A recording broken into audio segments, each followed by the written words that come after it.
have videos, but we're going to bypass those. Okay. Okay. Ticket to work. This is where a lot of people get confused on how to report wages and how to Social Security calculate what's provided to us. So we're going to go over what the ticket is first, okay? The ticket to work, it was created as a work incentive, as part of the Work Incentives Improvement Act of 1999. So this is a fairly new program, okay?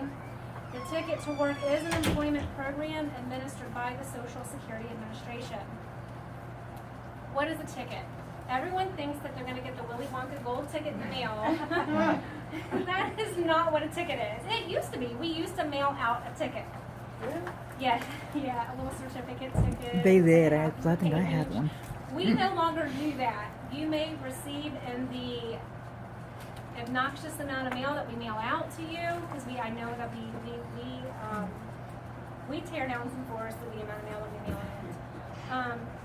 Notification that you're eligible for a ticket somewhere within the letter. Okay? If you're disabled, you're eligible. It's simple as that. Don't expect the golden ticket. If you're disabled, you are eligible for a ticket. Okay? So, what is a ticket going to do for you? Why should I invoke my ticket? Why should I seek out? It took me a year and a half to get my benefits. Why do I want to go back to work? Okay? Some impairments wax and wane. Okay? Let's say someone that has MS, they may have a period of 6 months where it's great, and then they may have a period of 3 to 4 months where it's exasperated and they're not doing so much. Okay? There's a lot of impairments that are like that. So, if you receive a ticket, what does it allow you to do? Well, you can contact state vocational rehabilitation or employment networks. Those employment networks can provide schooling, education, or training, job coaches, to allow you to enter back into the workforce. Because is it easier to live off of $1,500 a month or $733 a month? I'll take the 15. That's right.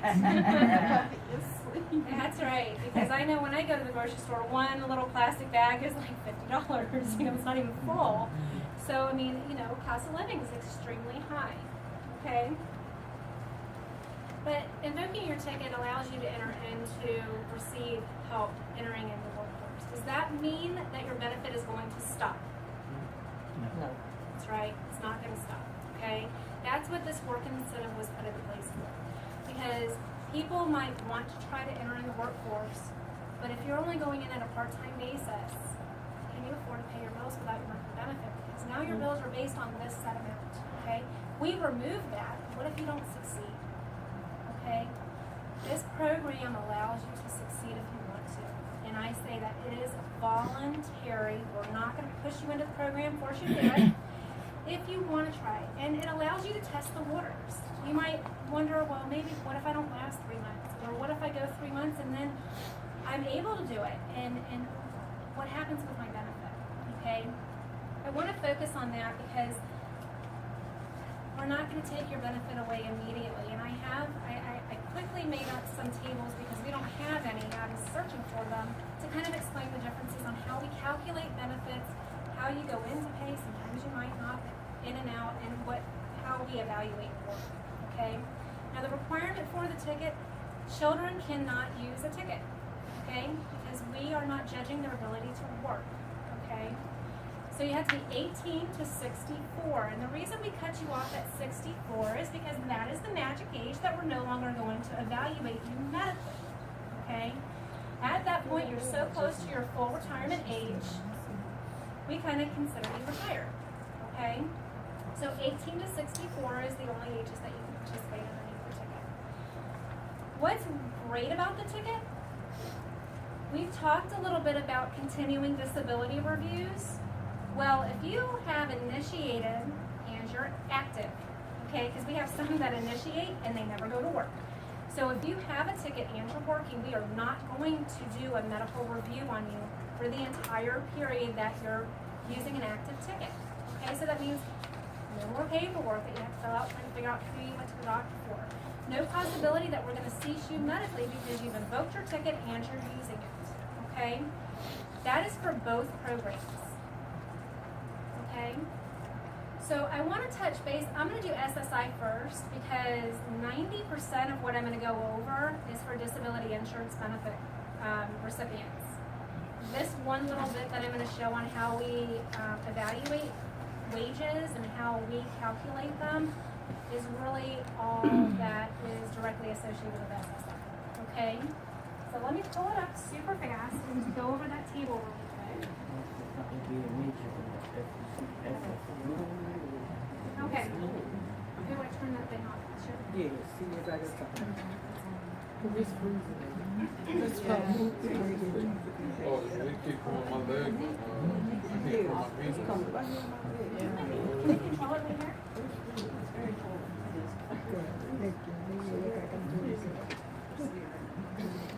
Yeah. It should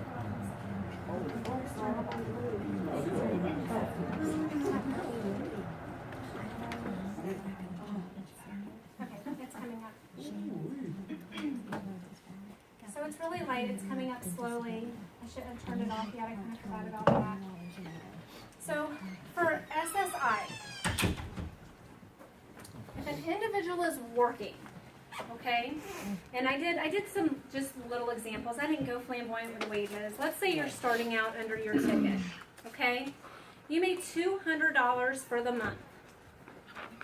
We have two exclusions that's used for each individual on all types of income. We have a general exclusion. That general exclusion can be used, let's say the only extra income you have is wages, okay? We can apply that general exclusion. Now, if you have unearned income, meaning you're not working for the payment or that you're receiving, that general income exclusion would be used for that, okay? But in my examples, there's no other income. I just kind of did it easy. So you earn $200, okay, in wages because you were working on a part-time basis. We automatically subtract $20 off of that, okay, because that's the general income exclusion. That leaves us with $180. Well, now you worked for the money, so it's earned income. We're taking $65 off of that. That leaves us with $115, okay? Social Security does take into account income-related work expenses, okay? I'm going to give an example if an individual is blind and they have a seeing eye dog, okay? Well, there's a lot of associated costs with that. You have grooming, food, vet bills. Those are all considered income-related work expenses and can be deducted off of the total wage, okay? So this individual had taxi fare because they were unable to ride on public transportation. And that taxi fare was $25, okay? They provided the receipt, we're deducting it off. That leaves us with $90. Well, we're not going to stop there, okay? We always divide whatever's remaining after all of the income exclusions or IRWs, you divide it in half. So this individual, $200 now is countable income of only $45, okay? So the monthly benefit, because we're taking $45 off for the SSI payment, is now $688 instead of $733. But if you add in the $200, the total monthly income is $888, okay? So there was a benefit. That individual, overall, even though he worked and we reduced his monthly benefit, he had more monthly income than just receiving the $733 payment.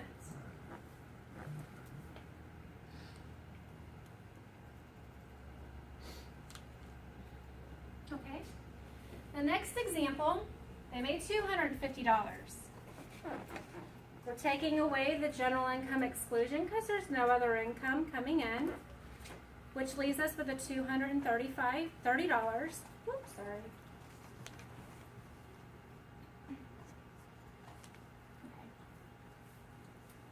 Then we're going to take off because they worked for the money, the $65.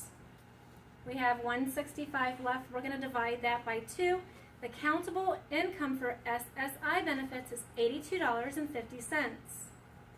So what we would pay them for their SSI monthly benefit is $650.50, but the total income for that month for that individual is $900.50. Okay, so that's a significant amount more than the $733. Yes, ma'am? So those amounts for the 2 exclusions are always constant? 20 and 65? Yes. Now, the general income exclusion, if there's unearned income, is always applied to unearned. So let's say they had a VA benefit of $100 coming in, unearned income. So we would take it off of the unearned, because unearned is dollar for dollar, so you want to drop that down. The 65 is only for earned income. Okay. But the general income exclusion, we're going to apply it wherever we can to reduce the offset of benefit. In which, if there's unearned, it's always going towards that. Okay, so both of them, very little income coming in, but a significant impact on how much they're, bringing home for the month as far as what they're living off of. Okay, so SSI, I wanted to give this example first because I'm going to start getting into the ticket to work, and a lot of the examples and a lot of the different options and how we evaluate work is specific to the SSDI program. Okay? Does anyone have any questions on the SSI income that we went over? The deductions and the exclusions. Does anyone have any questions? Well, I know I'm on SSD, I guess, things, so I guess you're gonna do that section then. Yep, we're going to do that section next. Okay? No questions? No? Miss Elizabeth, Yes, ma'am. I have a question. If you have a blind person who has been working all their lives full time, and then they encounter medical issues for whatever reason, and they can't continue working full time, can they then use their ticket to work part time?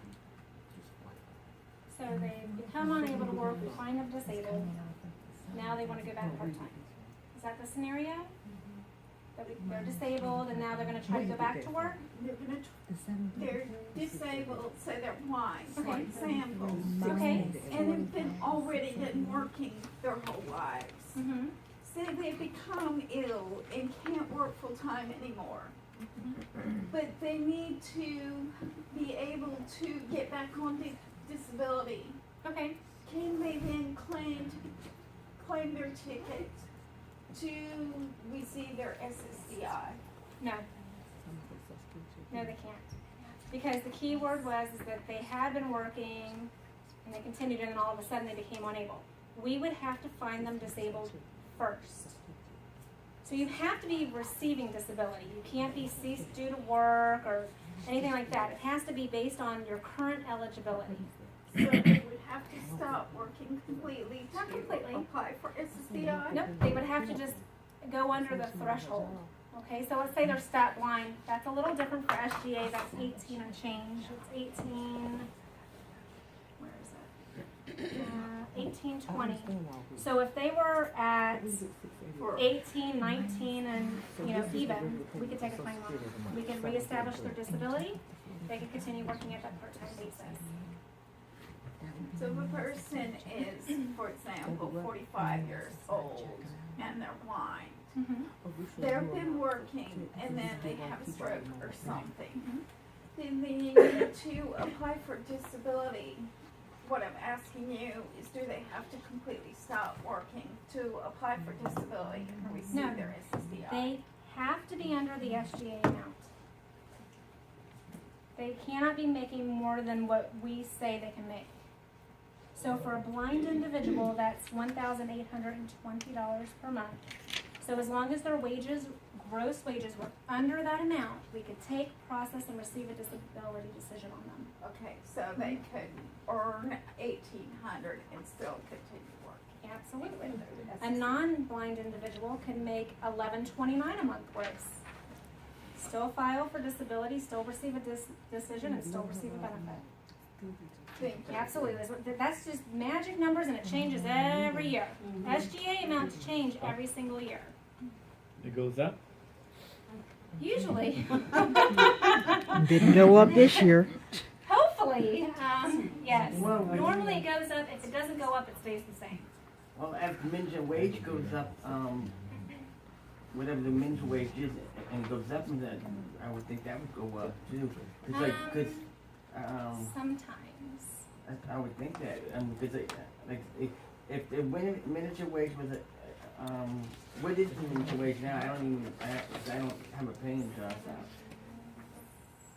You know, it is. Whatever the miniature wage is, suppose the miniature wage, that is like $7, whatever it is. Now I lost that. That's okay. I know what you were saying. So yeah, normally what happens is when minimum wage goes up, so does everything else. So yes, they would do a cost of living increase, which would then adjust all of the substantial amounts, what the limits were, and everything else. So you are correct on that. So if minimum wage goes up because everything else goes up, you're right. That should adjust. Food go up, now electricity goes up. Absolutely. Gas goes up. Yes, sir. down. Everything goes up. Okay. So the next section that we're going to move into is specific to SSD.